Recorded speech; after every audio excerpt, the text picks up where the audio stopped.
మార్కాపురం దగ్గర జరిగిన ఈ రోడ్డు ప్రమాదానికి సంబంధించిన భయంకరమైన దృశ్యాలు ఇక్కడ ఉన్న వాళ్ళందరినీ కూడా కలిచివేస్తున్నాయి. ఎందుకంటే ఘటన జరిగిన తీరును ఒకసారి గమనిస్తే అట్నుంచి వస్తుంది టిప్పర్. ఇదంతా కూడా కనిగిరి వెళ్ళే రూటు. బస్సు కనిగిరి వెళ్తుంది, జగిత్యాల నుంచి కనిగిరి వెళ్తుంది. యాక్చువల్గా బస్సు ప్రమాదం జరగకుండా ఉంటే స్ట్రైట్గా ఈ పాటికి మనకు కనబడుతున్న రూట్లో నుంచి దాదాపు తెల్లవారుజామున 6-6:30 సమయానికి కనిగిరి వెళ్ళిపోవాలి బస్సు. కానీ ఆ బస్సు 5-5:15కే ఇక్కడ యాక్సిడెంట్ జరిగింది. అయితే ఎదురుగా వస్తున్న అట్నుంచి వస్తున్న టిప్పర్ అతివేగంగా రావడం ఇక్కడ మనకు కనబడుతుంది కదా. ఇక్కడ నుంచి ఒక మలుపు ఉంది.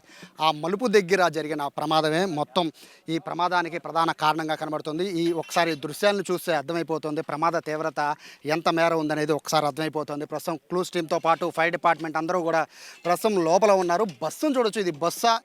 ఇంత ఫైర్ యాక్సిడెంట్ జరిగిన తర్వాత అసలు బస్సు రూపురేఖలు కూడా పూర్తిగా ఇక్కడ మారిపోయిన పరిస్థితిని కనబడుతోంది. అయితే ఈ బస్సు వచ్చిన వేగం చాలా మూల మలుపు తీసుకునే సమయంలో అతి వేగంతో బస్సు రావడం ఈ ప్రమాదానికి ప్రధాన కారణంగా కనబడుతోంది.